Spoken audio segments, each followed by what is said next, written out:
Olá amigos, muito boa tarde. Nós estamos formando neste momento mais uma rede Coep de mobilização aqui na Redcom 104.5.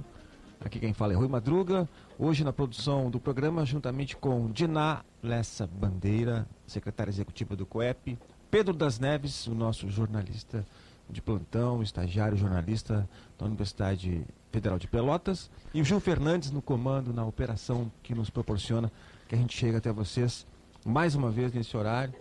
Hoje, que dia é hoje? Hoje é dia 4 de julho de 2013. Eu já queria dar o boa tarde inicial aos convidados, primeiramente ao Alexandre Baron, esse grande parceiro, né, de muitos anos mesmo, né, porque o Alexandre Baron, eu tive a oportunidade de conviver com ele pelo Colégio Municipal Pelotense, quando nós éramos colegas, né? Há alguns aninhos atrás, né, Alexandre? Poucos anos. Onde nós fazíamos muitas atividades, né, uma época muito gostosa com o Pelotense. Ainda é um colégio muito bom, quer dizer, mas certamente naquela época nós tínhamos outras alternativas na parte esportiva, na parte cultural. Inclusive nós fizemos uma peça junto, né? Isso mesmo. Vamos revelar aqui que fez sucesso. Olha, muito legal. Boa tarde, Barão. Seja bem-vindo. Boa tarde para todos. É um prazer estar aqui. Principalmente na presença do Rui, da Diná. O Rui, um dos grandes comunicadores de Pelotas. Se um dia eu tirar na Mega Sena, vai ser meu porta-voz. Obrigado. Eu vou botar ele no trabalho. E é um prazer estar aqui, e sempre que o Rui convocar, eu vou fazer força para poder apoiar tudo que ele fizer, porque é uma pessoa que eu confio muito e gosto muito, e a nossa história é bastante longa. Isso aí, isso é muito legal. Então, tá.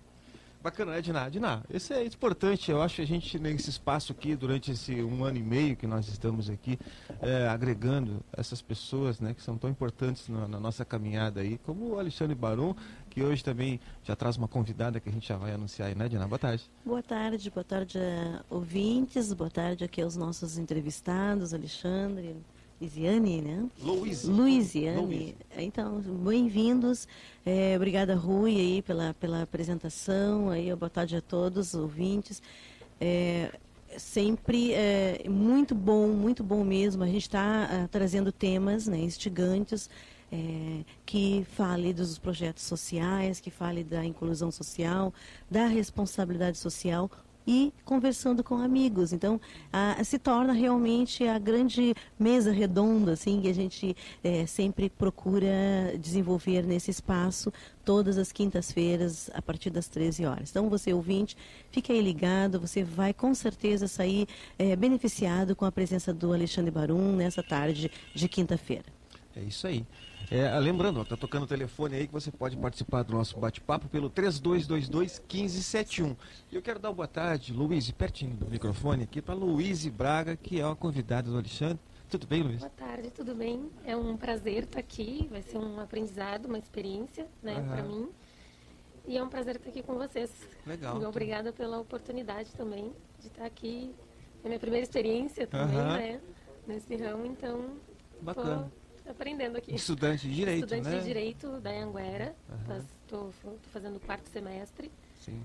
E tá legal lá, o estudo tá bom? Muito bom. Faculdade de qualidade, muito interessante.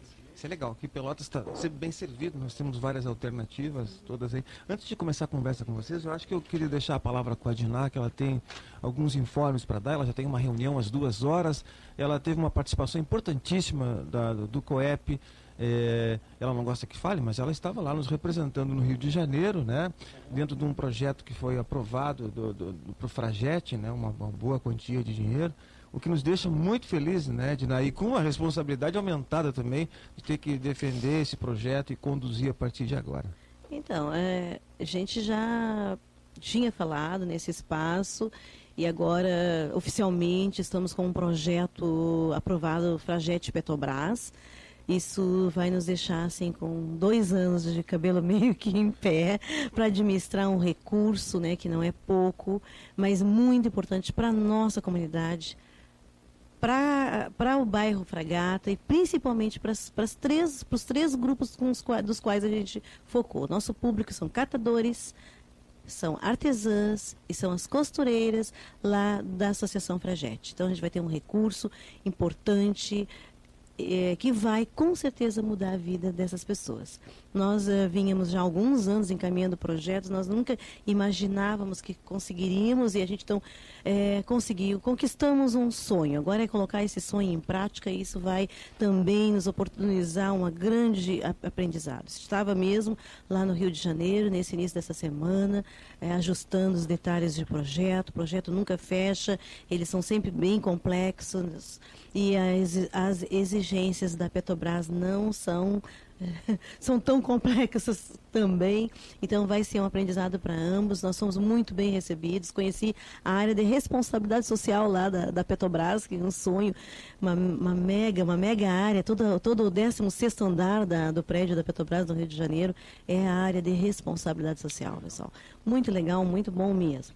Mas assim, meu tempo hoje na rádio vai ser até as 14 horas, porque nós temos a partir das 14 horas o seminário sobre saúde integral da mulher e a humanização no atendimento. Você que ainda está aí na sua casa, se puder se deslocar até a escola João 23, o Colégio João 23, aqui da esquina, Félix da Cunha, venham debater conosco, venham discutir, venham ouvir a secretária municipal de saúde, que é a senhora Rita Bergman, que é uma das palestrantes, o Guilherme Belletti, que é do Conselho Municipal de Saúde também, o segundo palestrante, e a Marlise Florio Real, que é uma psicóloga que vai estar falando com a gente e debatendo essa questão da humanização do atendimento, fundamentalmente do atendimento da mulher. Então, você aí que é conselheira, você que aí é mulher, que tem essa preocupação com o foco da saúde, venha participar com a gente e entrar e, de repente, se engajar no GT de saúde, reprodução, direito reprodutivo e saúde, que o Conselho Municipal de Direitos da Mulher formou na sexta-feira última, e aí você pode estar trabalhando, porque nós temos que estar juntos, nós temos que estar trabalhando para promover, fiscalizar de uma certa forma e promover todos os benefícios que ainda precisa acontecer nesta área. Também estendemos o convite aos alunos de enfermagem, da área da saúde, que estão fazendo medicina. É muito importante participar desses eventos aí e saber o que as autoridades estão discutindo, debatendo aí no nosso município. Bom, eu queria passar então a palavra ao Alexandre Barum, que faz um trabalho muito bacana lá na agência da Lagoa Mirim. Primeiro para situar a gente, Alexandre?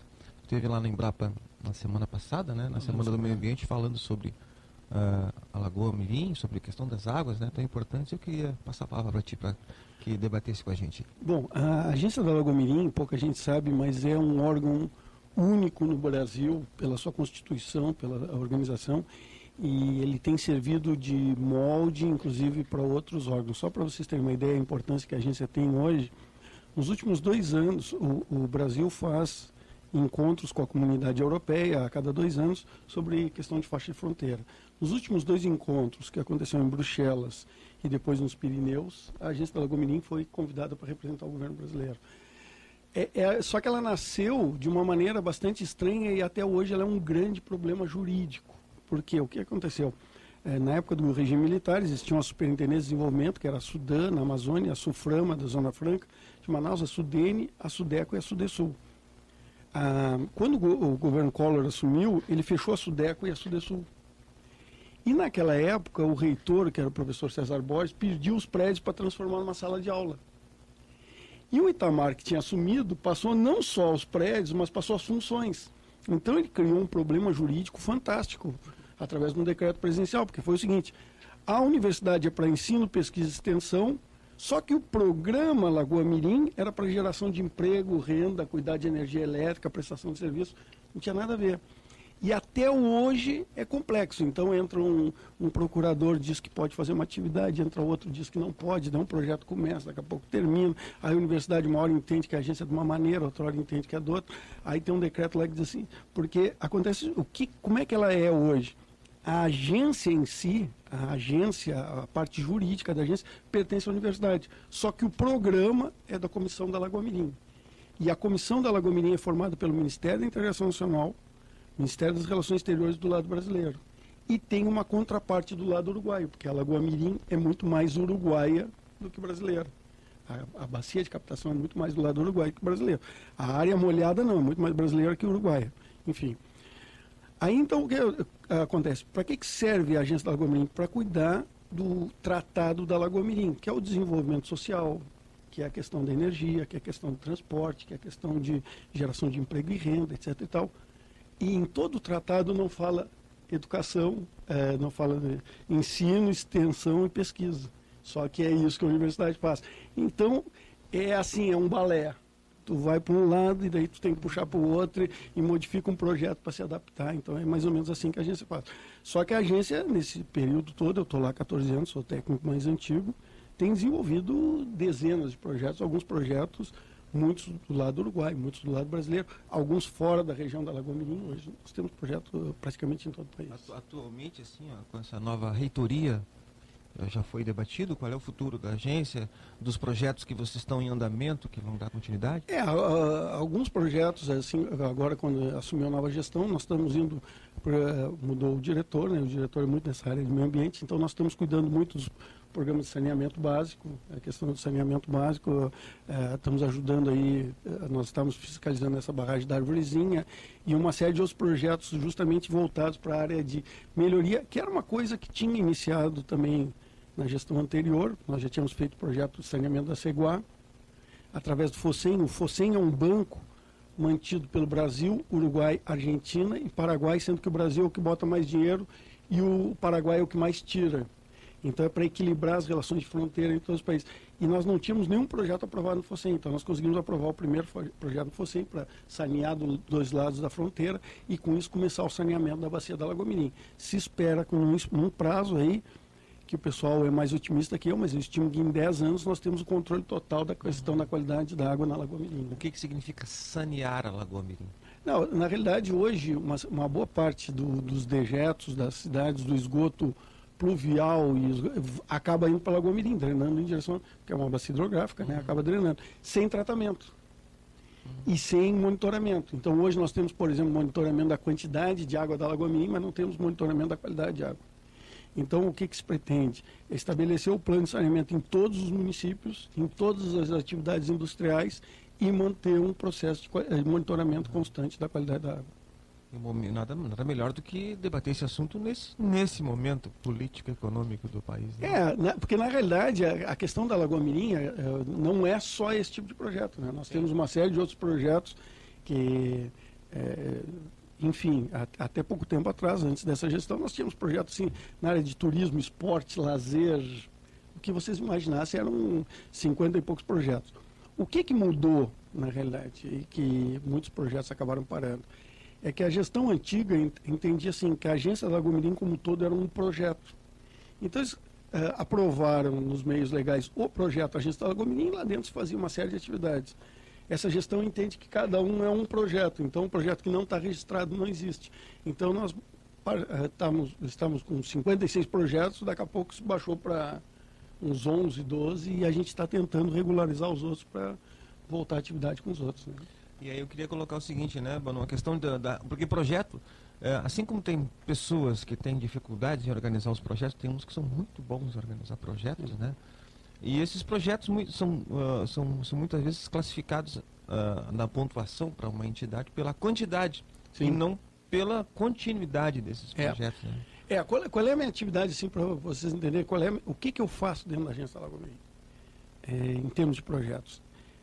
Que é o que eu estudei para isso, ao menos, né? Fiz o meu mestrado e meu doutorado voltado para isso aí. Eu pego situações da sociedade, questões saúde, transporte, lazer, enfim, né, os temas mais variados, e estudo o processo, o projeto, o problema. Por que o problema está acontecendo? Quais são os pontos de estrangulamento? O que as pessoas... Bom, então isso é um período que demora um pouco. Né? Existem testes estatísticos, alguma coisa com estatística bem avançada, análise fatorial múltipla. Bom, a partir do momento que eu consigo equacionar o problema, aí eu começo a estudar fluxos, pontos de estrangulamento, onde é que ele tranca, por que está dando esse problema, questão cultural, questão isso, questão... Bom, depois que eu consigo ter essa visualização boa, eu proponho 4 ou 5 possíveis alternativas de solução. Em cima dessas possíveis alternativas de solução, eu faço um teste de impacto econômico, socioeconômico, ambiental, O que pode prejudicar ou não. No momento que eu tenho bem clara a situação do transporte público, da saúde, do não sei o quê, aí eu começo a correr atrás de parceiros. Porque a agência não pode fazer projeto para ela tem que fazer projeto para a comunidade. Eu vou correr atrás de parceiro e correr atrás da grana para executar o projeto, porque todo projeto precisa de dinheiro, então a gente corre atrás do dinheiro. Bom, o que acontece na realidade? Que nem sempre a comunidade está pronta para aquele projeto. Então o que a gente faz? A gente tem que retirar o projeto fora, porque tu não pode ficar queimando. A população às vezes não está preparada para aquele projeto, é um projeto muito complexo, onde tu retira o projeto, espera um tempo, e depois tu corre atrás. Por exemplo, eu tenho um projeto que foi aprovado agora, que ele foi elaborado em 2001. Em 2001 a gente tentou, em 2004 tentou, em 2007 tentou, agora ele foi aprovado, o projeto de 10 milhões de reais. Entendeu? Então, às vezes demora, se não é aquele momento do projeto. Isso, o gestor de projeto, ele tem que ter a sensibilidade. Olha, a ideia pode ser muito boa, fantástica, mas não houve sintonia com a sociedade. Isso é uma das coisas que mudou nas agências de desenvolvimento, que até a década de 90, uma agência de desenvolvimento era uma executora. Ela recebia um dinheiro, alguém mandava o dinheiro, né, e tu ia lá e construía. Então, a agência da Lagoa Mirim construiu a barragem Eclusa, construiu a barragem do Chasqueiro, se construía. E o conceito de desenvolvimento também era assim, era coisa. Eu faço uma ponte, eu faço uma estrada, eu estou fazendo desenvolvimento. Hoje o conceito de desenvolvimento não é mais isso. O conceito de desenvolvimento é a materialização do pensamento da sociedade. Entendeu? Então, tu tem que trabalhar com a cabeça das pessoas. E uma agência de desenvolvimento deixou de ser uma executora e passou a ser uma indutora. Chegar lá e dizer assim, pô, Rui, vamos fazer tal negócio que é bom. Eu tenho que convencer. Eu tenho que convencer o Rui e o Rui tem que assumir a ideia. E daí ele tem que executar, não é mais a agência. É um projeto para a sociedade e não mais um projeto da agência. Muitas vezes os próprios gestores públicos não entendem isso. Eles acham que tu tens que executar. Vão construir isso, vão fazer aquilo. Não. Quem tem que fazer é a sociedade. Tu tem que induzir, tu tem que dar as bases técnicas, as análises, formatar o projeto, etc. É isso que nós temos. Mas esse projeto, quer dizer, veio da comunidade, então? Ou não? E não, porque às vezes a comunidade não enxerga o problema. Tu não consegue enxergar o problema. Por exemplo, para o setor de transporte, nós bolamos um sistema de transporte totalmente diferente. Elétrico, não sei, e que as pessoas em 2001 olhavam e disseram, isso é um sonho. O deputado Nelson Harter uma vez viu o projeto e disse assim, brincava, os carrinhos do Barum. Hoje é o sistema que nós apresentamos para o Centro de Estudos em Tecnologias Avançadas do Senai e os caras, é o grande projeto que nós queremos. A partir daí a Confederação Nacional dos Municípios se interessou, o pessoal começou a se interessar, sai o projeto. Então, às vezes, o projeto não tem continuidade porque não é o momento dele. Tu tem que esperar ele, as pessoas têm que avançar, têm que amadurecer o processo, daí tu tem que fazer. Mas desenvolvimento é demorado, desenvolvimento é assim mesmo. Eu estive visitando a agência no início do ano, se não me engano, a convite do Maurício, né? Maurício Quadro, o diretor atual lá da agência. E assim, Alexandre, ele me mostrou assim rapidamente um controle do fluxo dos resíduos sólidos dos 22 municípios, né? Que vocês já têm lá, né? Vocês conhecem toda a rede, pode-se dizer, de como é que se... Quantos municípios realmente fazem coleta seletiva do lixo? Quem recebe? Para onde vai? Eu queria que tu discorresse um pouquinho mais e de que forma a gente pode também estar... Porque assim, agora como a gente tem alguns... nosso interesse, na verdade, é apoiar uma rede de cooperativas de resíduos aqui. De que forma a gente pode estar fazendo isso junto, se é que se pode, né? Bom, essa foi uma contribuição que o professor Maurício trouxe para dentro da agência, porque o professor Maurício é da Engenharia Sanitária e Ambiental. Então, ele já tinha uma série de projetos e propostas nessa área de saneamento. Não só na questão dos resíduos sólidos, que acho que é o forte dele, como também na questão de água, né, tratamento de água, efluentes, etc. E tal. Então, o que ele está fazendo agora, e tem um trabalho lá, e outra coisa que ele fez foi resgatar os estagiários, hoje nós estamos com um volume bastante grande, justamente para o monitoramento dessa questão dos resíduos sólidos. Assim. Existe hoje uma série de propostas para isso, inclusive, falando assim em absorção, teve um projeto que nós começamos a experimentar no município do Capão do Leão, e o projeto enfrentou, no Capão do Leão até se conseguiu completar ele, mas o projeto enfrentou uma série de resistências, e eu fui para o oeste do Paraná, e no oeste do Paraná ele explodiu. Né? Os prefeitos viram que era justamente era uma proposta um pouco diferente. Em vez de fazer campanha para a separação do lixo, botar um agente público indo nas casas, ensinando as pessoas a fazer compostagem termofílica dentro das casas, e ensinando as pessoas, a separar o lixo, como é que tu lava, como é que tu separa o papel, como é que tu lava a garrafa PET, como é que tu já entrega tudo pronto. O que as prefeituras viram lá? Que é o seguinte, no momento que tu põe esse agente público, o volume de lixo que tu recolhe é muito menor. Porque tu já tem acordo com os catadores, eles já recebem um produto mais bem elaborado. E aí é o grande segredo. O que os prefeitos lá do Oeste do Paraná viram? Que é aquela coisa de dizer assim, a prefeitura só vem aqui na época de eleição. Não, a prefeitura vai lá a cada 45, 50 dias, vai na casa analisar. Assim como tem agente de saúde, tem um agente para cuidar do lixo. Nós fizemos uma série de contas, no Capão do Leão inclusive, que assim, o gasto com esse agente público é compensado pelo volume que tu recolhe menos de resíduos sólidos. Então assim, porque no resíduo sólido tu tem que recolher ele, tu tem que processar ou não, tu tem que botar numa triagem e depois tu tem que transportar ele, no caso, até Minas do Leão, que é onde a maioria da ponta, e tu tem que pagar para depositar o lixo lá. Pô, esse recurso todo que tu economiza, né? Então, em alguns municípios não dá, Pelotas é um pouco complicado, mas no Capão do Leão, onde todo mundo tem pátio, basicamente, tu pode fazer compostagem termofílica. Fazer compostagem dentro da casa. Só que as pessoas não... Só um pouquinho, o que é compostagem termofílica? É um processo que tu usa, basicamente, em que ele consiste? Tu põe um pouco de resto de alimento, tu põe um pouco de palha, mais um pouco de... E ele vai aquecendo, atingindo uma determinada temperatura, que daí ele não gera mosca, não gera barata, não gera rato, não gera não sei o quê.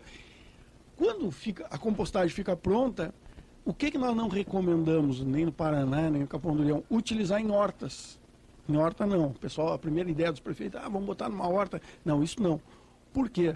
Porque na horta tu pode ter metal pesado, tu pode ter doenças, tu pode ter um monte de coisas que tu não tem controle. Tu teria que analisar. Então o que tu faz? Bota em paisagismo.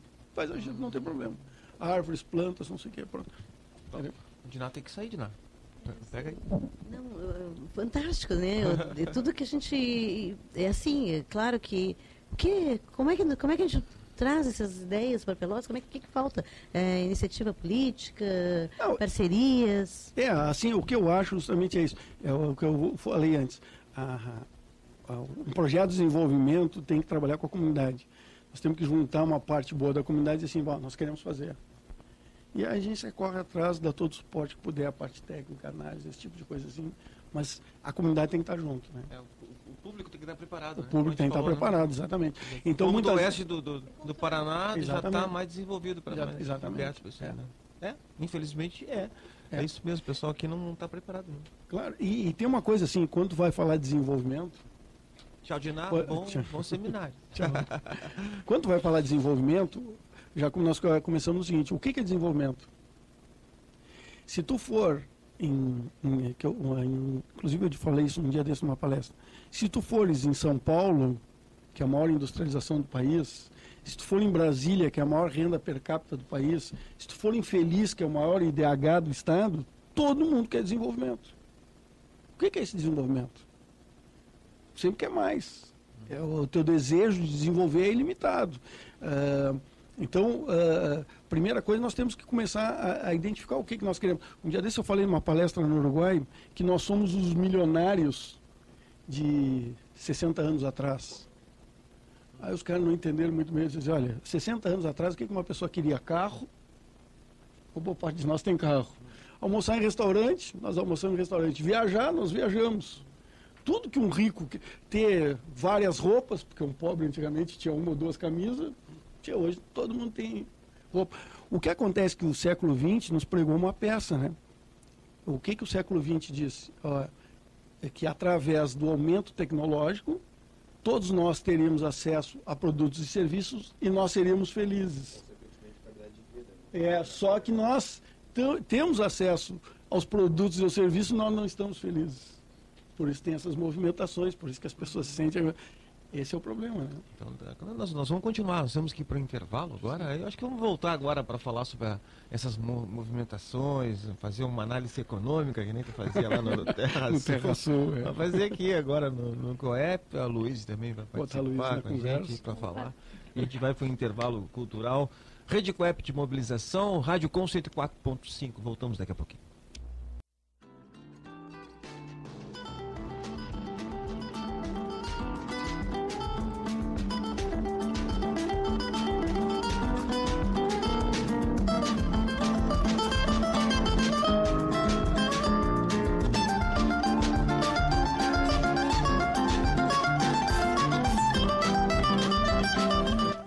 Bom, então nós retornamos aqui com a Rádio Com 104.5. Essa é a Rede COEP de mobilização. Hoje com a presença de Alexandre Barum e a estudante de Direito Luíse Braga. Isso aí. A Luíse fala um pouquinho, mas daqui a pouco ela vai começar a se soltar, porque o nosso assunto agora tem a ver com esses movimentos que está acontecendo aí, né, Luíse? E uma das grandes causas, com certeza, é o grupo de jovens, né? O pessoal da internet, que tu fazes parte aí, com essa movimentação toda, né, Alexandre? Eu acho... O que economicamente, fazendo uma análise econômica, né, retornando ao passado e do presente, o que tu acha? Como é que surgiu isso? Né? De onde é que vem esse movimento? Por que está acontecendo isso? Pois é, esse movimento, assim, quando tu vê os comentários na televisão, o pessoal ainda não entendeu muito bem o movimento, principalmente o governo e os próprios órgãos. Então eles tentam identificar o movimento assim meio com a questão do ônibus, né, que na realidade foi o grande estopim, a questão do aumento do ônibus, mas daqui a pouco já começa o movimento quer dizer, o que eu percebo em algumas coisas assim, as pessoas estavam um pouco saturadas de uma série de coisas. Né? A questão de, por exemplo, a questão inflacionária, né? A classe média está muito oprimida. Recomeçando, assim, se você observar bem o movimento, ele não é especificamente um movimento da classe pobre e não é especificamente um movimento de classe rica. É um movimento de classe média, estudantes, e que vieram se saturando com uma série de coisas. Não é um movimento contra partido político, não é um movimento contra a Dilma, não é um movimento contra o Tarso, não é um movimento contra um governador específico, não. É um movimento contra o Estado. A maneira como o Estado vem se organizando, a maneira como ele se organizou, a questão da impunidade. Então nós vemos assim, o pessoal falando do mensalão, nós vemos o pessoal falando do ônibus, nós vemos o pessoal falando da impunidade, nós vemos o pessoal falando um monte de coisa. Quer dizer, as pessoas se saturaram da maneira como o Estado se organizou. E eu acho que foi essa a grande explosão. O movimento do passe livre começou e era uma coisa que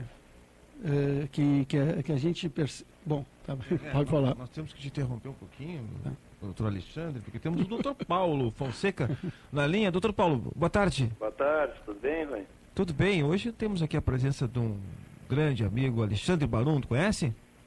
Não, mas eu estou ouvindo. Está ouvindo? Estou ouvindo. Isso é importante, é um economista, né, muito importante aqui da nossa cidade, dá palestras muito interessantes e aí um amigo, né, de muitos anos aí, a gente tem a oportunidade de reencontrar mais uma vez aqui nos meios de comunicação. Nós tivemos que interromper o bate-papo dele para a participação do amigo. Não, é que o Paulo Fonseca, ele dá uma dica sobre saúde oral, ele é dentista, seja um dentista, e ao mesmo tempo interrompe um pouquinho lá os pacientes dele lá, e por isso que a gente tem que fazer essa interrupção. Tudo bem, doutor? Qual é a dica de hoje? Tranquilo. A dica de hoje é sobre o que fazer se a criança está brincando, caiu, bateu o dentinho e o dente avulsionou, quer dizer, caiu da boca, saltou fora. Porque a grande maioria dos pais pegam aquele dente, a primeira coisa que se preocupa é limpar bem o dente. Então levam para baixo da torneira, esfregam com esponja e deixa bem limpinho o dente. Isso é a pior coisa que tem que fazer para fazer, porque aí remove fibra, remove tudo. Então a dica é o seguinte: se acontecer isso com um filho, uma criança conhecida, oriente que pegue o dente, pode até passar uma água para tirar aquela areia, o barro, se caiu na areia e tal, bota dentro de um potinho com água, põe na própria boca, porque a saliva serve de meio, para não deixar secar esse dente, e procura o mais breve possível o cirurgião dentista, mas não limpe o dente, não raspe o dente, não traga o dente bem polidinho, branquinho, limpinho, porque aí dificulta muito que esse dente possa ser reimplantado e mantido em boca. Que a gente vê o pessoal chegando, às vezes com essa preocupação, caiu no chão, mas eu limpei bem. Não, não limpe. E tente não enrolar em papel, não deixar ele ressecar, ele vir seco. Sempre traga no meio, em água, qualquer líquido que tenha inerte, né? Até na própria saliva serve. Bacana, então. É importante, né? Porque às vezes a gente consegue salvar um dente, manter em boca, se fizer esse procedimento, né? Obviamente. E o mais rápido claro que não possível. seja dente de leite, né? Porque o dente de leite... Não, dente de leite... Procure dentista para ver o trauma se não afetou a estrutura óssea nem o permanente. Mas o de leite, se ele caiu, avulsionou, normalmente já não se reimplanta, né? Qual é a idade mesmo? Né? Sabe que eu não lembro mais, faz tanto tempo que o cara tem dedo de leite, até que idade? Assim, ó, antes isso era pergunta de prova, agora não existe mais, porque essa gurizada está cada vez mais precoce em tudo, né? Com 3 anos eles já estão mexendo no celular, ligando no computador, e alguns aos 4 anos e meio já estão trocando dente, 5 anos, coisa que antigamente era assim, era aos 6 anos, né? Assim como o siso, que era chamado dente do juiz, era aos 18. Hoje tem meninas com 13, 14 anos já estão com o siso eruptando e incomodando e tem que fazer cirurgia. Então não existe um padrão, mas a coisa está se acelerando. A troca está cada vez mais precoce, como a maioria das coisas elas estão acontecendo antes, né? Certo. Então aí vamos repetir o recado, então, atenção pessoal. Não leve o dente sequinho. Bote ele num copo d'água, pode ser? Nem limpo. Pode ser. Nem limpo. E sem se preocupar em limpar. Tá. Existe um prazo para que ele possa ser 6 horas é um limite estourando, assim. Tá. Mas quanto antes, melhor. Dentro da primeira hora é o ideal. Bom, interessante. Porque aí não formou coágulo, ainda tem chance de aquele coágulo definitivo, né? Já formou coágulo, mas não definitivo. A gente tem chance de reimplantar esse dente e ter um sucesso dele ser mantido em boca. Bacana, então. Doutor Paulo Fonseca, muito obrigado, então. Um abraço, vamos continuar escutando o programa, então. Valeu, um abraço. Até lá. Valeu, então, o doutor Paulo, que é do Conselho E Regional. nem colar com Super Bonder, né? Que eu já ouvi falar que cola com Super Ele é do Bonder. Conselho Regional de Odontologia e aí ele tem feito essas participações aqui, muito legais, porque tira dúvidas, né? A gente traz também outros cirurgiões dentistas aqui. Vamos voltar ao nosso assunto com relação à movimentação.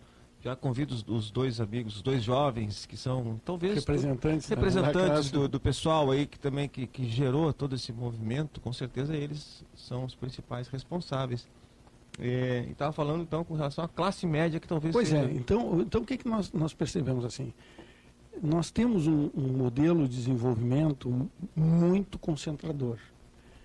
Nós estamos num país com dimensões continentais como o Brasil, e que tem hoje em torno de 200 milhões de habitantes. Só que se tu for dividir a população pela área do país, é uma concentração mais ou menos adequada. Só que é o seguinte, está tudo concentrado nas grandes cidades.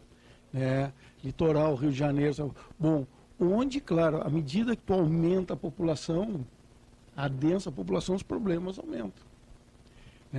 Então é problema de transporte, é problema de saúde, é problema de... Claro, o que aconteceu? No momento que tu risca uma faísca, o negócio explodiu. As queixas são grandes.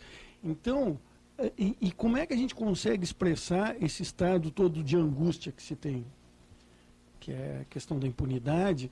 Então, eu discuto muito com um colega, porque ele chegou, eu digo assim, os caras do mensalão não foram presos. Ele diz, não, mas de acordo com a lei, eles ainda têm tempo de recorrer.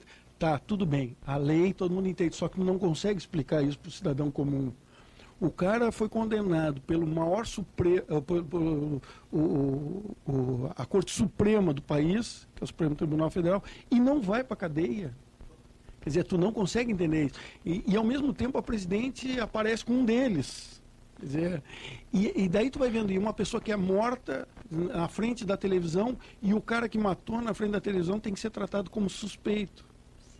Né? É suspeito. Não, ele é um assassino. Né? Bom, aí o ônibus tu entra, existe, eu não sou psicólogo, mas uma vez eu ouvi uma psicóloga dar uma explicação, e eu vou tentar dar meio de qualquer jeito aqui, que tu tens uma área de conforto, de proteção, né, que as pessoas não podem se aproximar muito de ti, né, porque daí tu começa a gerar estresse já.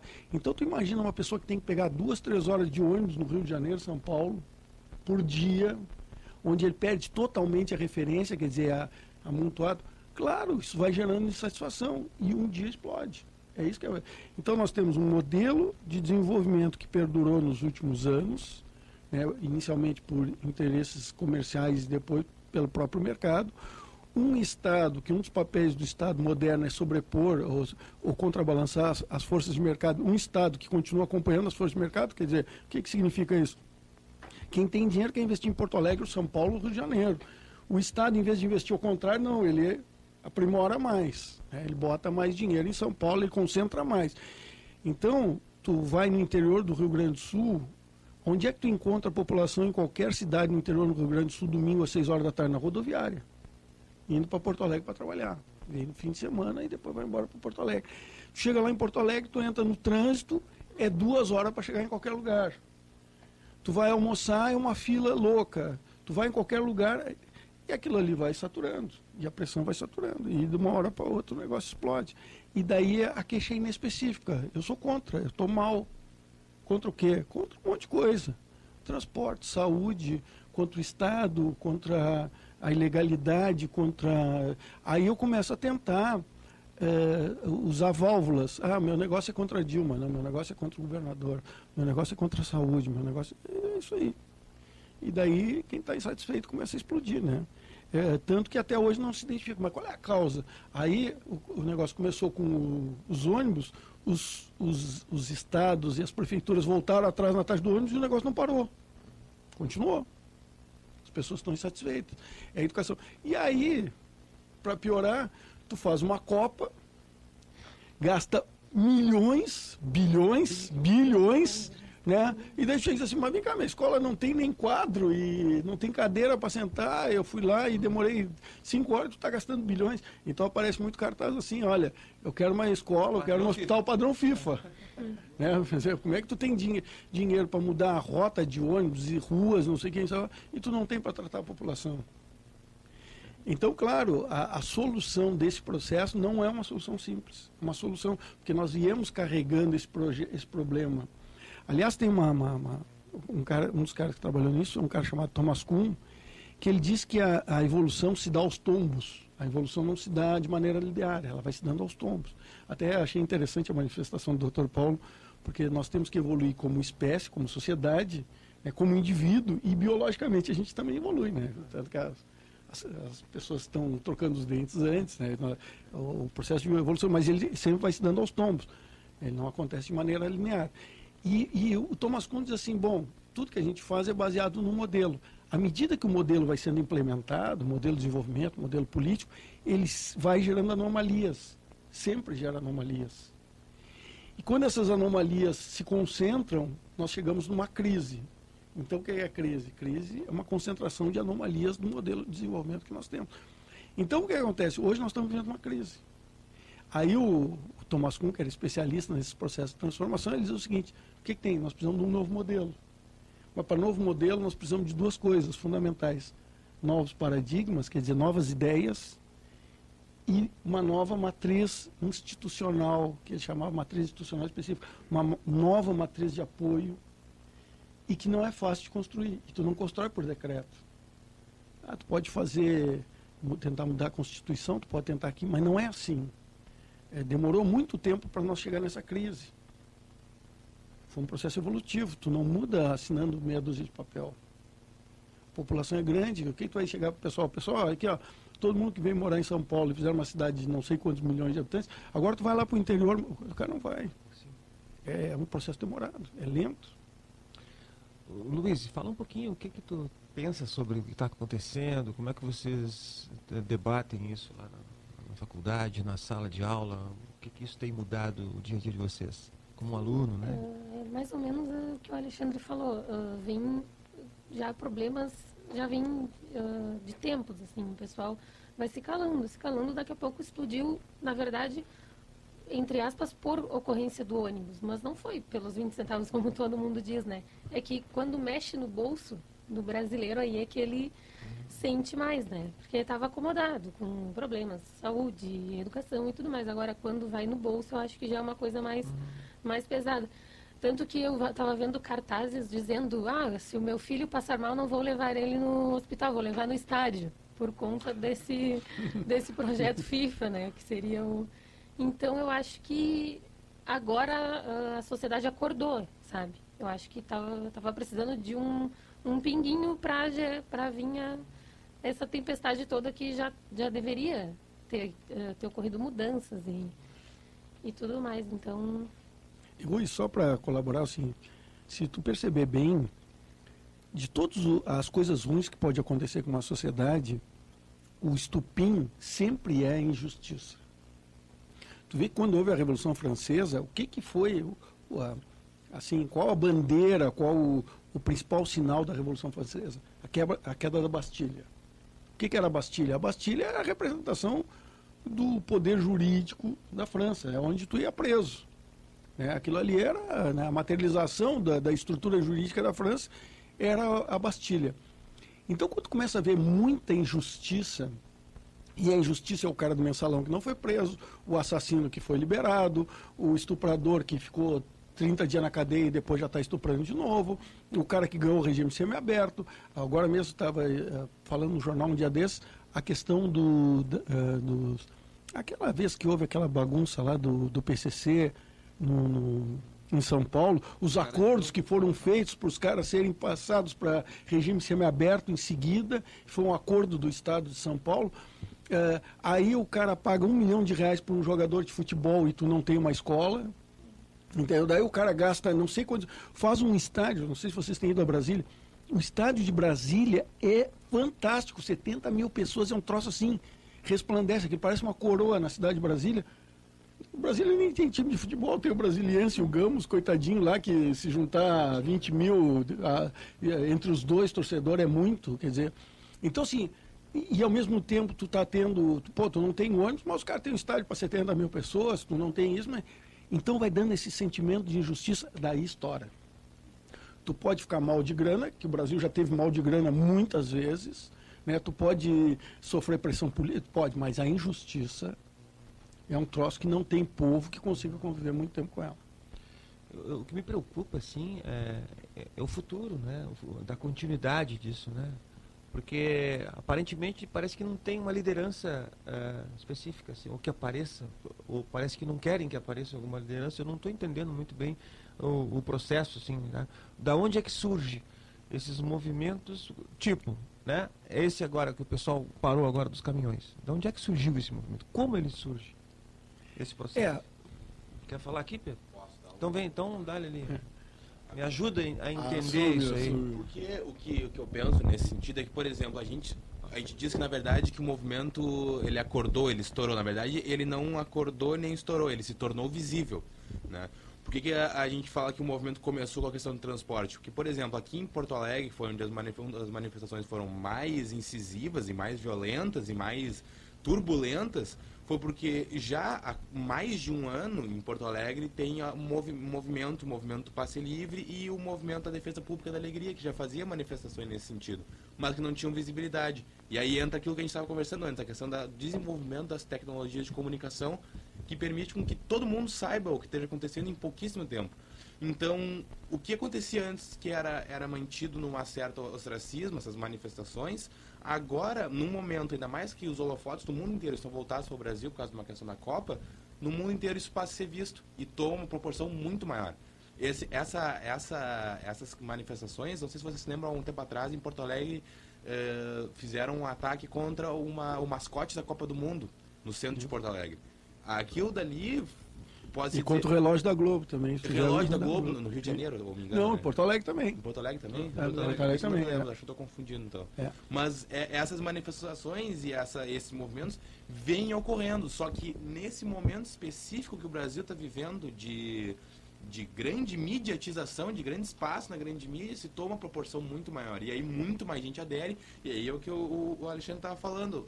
Todo mundo pega ônibus lotado, todo mundo tem dificuldade com o transporte, com saúde, com alimentação, com moradia, com educação. Todo mundo sente a mesma coisa, acaba integrando esses movimentos. Né? Eu concordo, Pedro. E, inclusive, acho que a gente... nós estamos vivendo um momento bem interessante com esse negócio da internet, que não é tão recente, mas para nós que já somos mais velhos é um negócio... Mais experiente. É um negócio recente, assim, porque antigamente tu podia, que é o que a gente estava falando antes de começar o programa, tu podia manipular a mídia.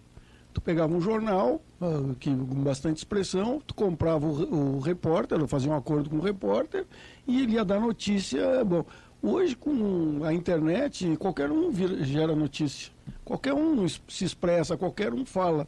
Então, inclusive eu estava relatando aqueles movimentos que aconteceram muito nos Estados Unidos, aqui no Brasil muito pouco, que é o flash mob, né? Flash mob é uma mobilização instantânea. Então o pessoal chegava e combinava assim, em tal hora, tal minuto, não sei, dia tal, nós vamos todo mundo para uma esquina em Nova York, todo mundo vai tirar o sapato e bater no chão.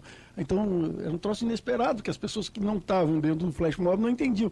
Então todo mundo vai entrar dentro de um bar e nós vamos cantar uma determinada música e dançar de determinada maneira. Aquilo ali foi uma experiência, serviu como uma experiência de mobilização social. Então hoje tu tem nessas redes sociais uma mobilização social. Antigamente como é que tinha que mobilizar? Tu tinha que comprar um espaço na televisão ou na mídia para lá dizer, pessoal, vamos nos juntar e vamos fazer tal negócio, não sei o quê. Hoje não.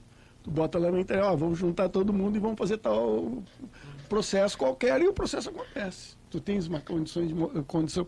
E isso ele vai dar para o mundo que está vindo, assim, ao contrário de ti, eu estou vendo esse negócio com muita esperança, porque ele vai dar uma legitimidade que não tinha antes, e uma transparência que não tinha antes. Eu não tenho esperança, é que eu estou um pouco sem entender, sabe?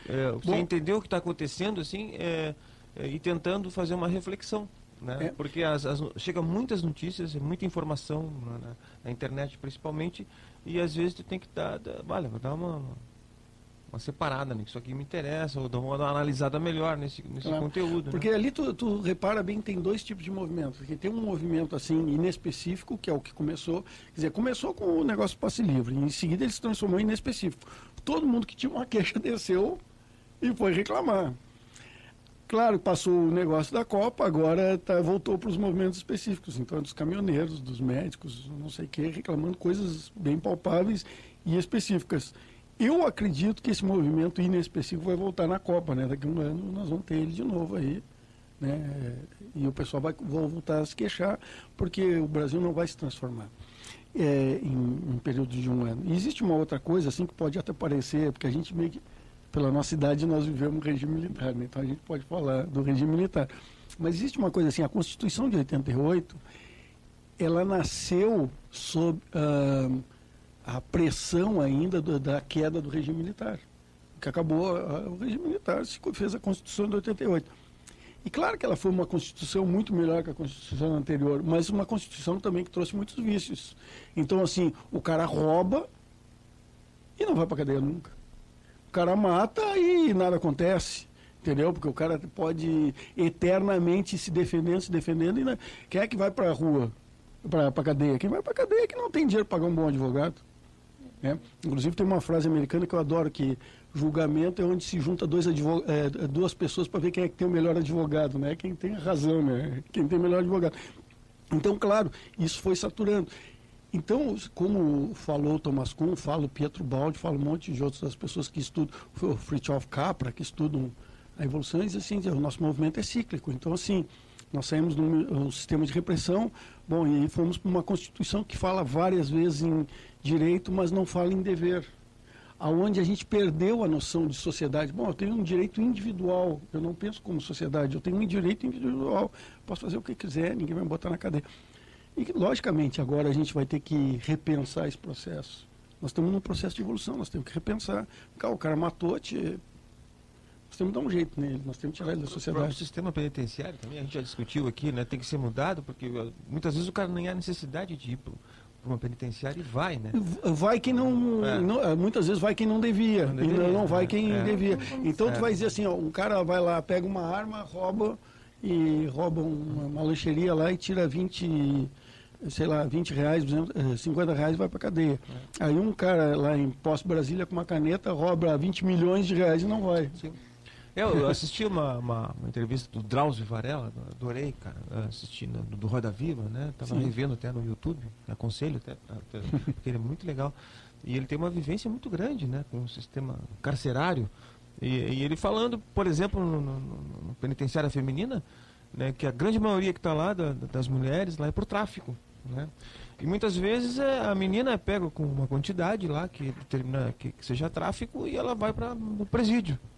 Só que quando ela vai para o presídio, ela deixa 7, 8 filhos em casa, sozinho. Esses 7, 8 filhos chegam lá, ou ficam na rua, ou são ali, vai pro tio, vai pro vizinho, aí tu causa um transtorno. Um problema muito maior. Né, com uma pessoa que de repente não precisaria ir para o presídio, claro. Naquele momento. E por que a pessoa se submete a esse risco? Falta de oportunidade. Então, tu não tem oportunidade, pelo amor de Deus, o cara vai lá, tu tá numa chia de dinheiro, né, devendo para todo mundo. Chega um cara lá e diz assim, te dou R$2.000 para te pegar esse pacotinho e levar lá adiante, dá para cá, né? É um meio de dá para cá que eu vou fazer. Para aqueles 8 filhos, vamos dizer. Exatamente. Ele até falou que uma pessoa ganhava R$700 ali para entrar com aquela droga no presídio. R$700, né, para tentar, às vezes eles... Na realidade, tentados, né? assim, pegando de novo o modelo Thomas Kuhn, essas são as anomalias, né? Sim. Que tu imagina uma sociedade e depois nós temos um problema, que aí é a mídia, né? Também, assim, nós temos uma cultura muito interessante, porque tu olha no jornal, na televisão, nos horários nobres da televisão, tu não vê programa sobre ecologia, sobre nada. Só vê 2 coisas, futebol e novela. Onde os caras ganham 1 milhão de não sei o quê. E daí como é que funciona o negócio? Dentro de novela, ninguém trabalha, mas todo mundo tem um carro fantástico, uma casa fantástica, uma namorada maravilhosa, entendeu? O cara não faz nada, mas aquele dinheiro apareceu ali. Tu não sabe muito bem de onde é que veio aquele dinheiro. Bom, claro, anos e anos, aí tu mora numa favela, numa vila, não sei. Por que tu não pode ter direito a esse mundo? Por que esse mundo é de poucos? Alguns privilegiados que tomaram conta. Tu tem que estar indignado. As pessoas se indignam. Nós temos um modelo concentrador geograficamente e em termos de classes sociais. A pessoa... que tem acesso. Bom, e o que está acontecendo muitas vezes, e eu sou um crítico da universidade, não desta universidade, do estudo universitário, que a maneira... qual é a diferença entre crescimento e desenvolvimento? Crescimento é aumento de tamanho, desenvolvimento é mudança. O que aconteceu com o ensino público, o ensino superior? Houve um crescimento, não houve desenvolvimento. Então, assim, uma família classe média baixa junta as moedinhas para mandar o filho para a universidade. Aí tu sai da universidade e tu não consegue emprego. Então, um dia desse eu estava falando uma palestra aí, um cara até ficou indignado que eu disse assim, se tu chegasse na Gaston 1, 2, 3 em Porto Alegre, há um tempo atrás, todo mundo era formado em administração.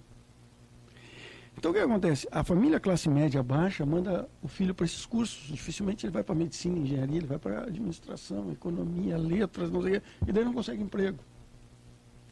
O que aconteceu? Tu investiu pensando que a tua família ia melhorar e a tua família não melhorou. Para ser balconista não precisa de curso superior. Então, eu tenho dito várias vezes em várias universidades, assim, nós temos que ter um departamento de marketing na universidade. Aí, os caras, marketing, pouca gente entende que é marketing. Marketing é a ecologia da administração. É o que estuda a relação entre a entidade e o meio. Então, o cara que trabalha com marketing tem que ser bom de estatística. Então, tu precisa saber exatamente o que o mercado está pedindo e o que está acontecendo com o teu egresso. Onde está o teu egresso? Qual é a dificuldade que ele está... Aí uma professora me disse assim, não, mas acontece o seguinte, que a universidade não é só para preparar para o mercado, é formação também. Eu disse, tudo bem, só que acontece o seguinte, o cara quando sai, ele não está pensando em formação, ele precisa de um emprego. Porque muitas vezes a família está esgoelada, ele precisa de um emprego, ele precisa... E alguém assinou que ele era habilitado, e ele não está habilitado.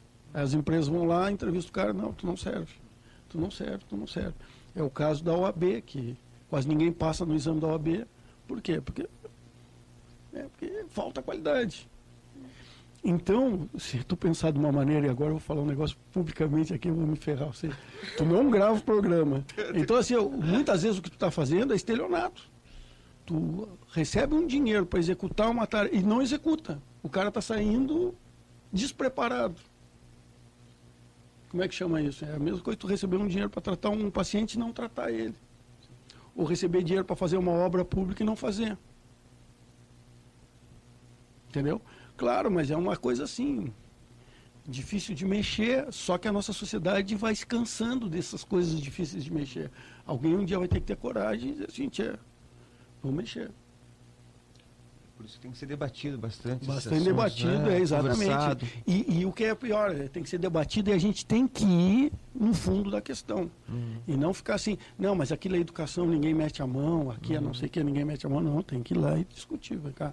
O que está acontecendo efetivamente? Tá bem. Alexandre, olha, nós estamos chegando então ao final aí do nosso programa, nosso bate-papo aqui, né? Muito bacana. Já te consideramos aqui o nosso parceiro.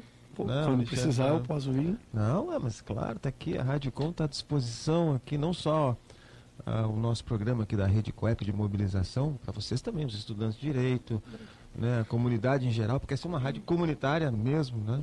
E reúne esses grupos todos aqui para a gente tentar melhorar um pouco a nossa sociedade e fazer a nossa parte na contribuição. Muito obrigado. Bem, eu que agradeço a oportunidade, estou sempre à disposição. E as críticas vocês encaminham para sabor ou ruim.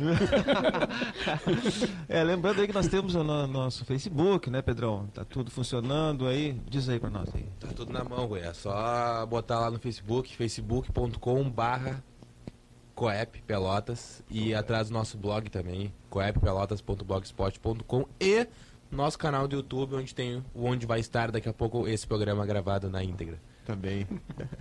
Beleza, obrigado, Pedro. Luiz, obrigado pela tua participação. Obrigada, eu que agradeço, um pouco tímida aí, mas com um tempinho a gente vai se soltando. Isso aí, não, mas advogado tem que falar, claro, né? Tem que se sim, expressar, é bom ter essa começo, só começo. Legal, obrigado. Obrigada, eu que agradeço. Legal. Gil, brigadão.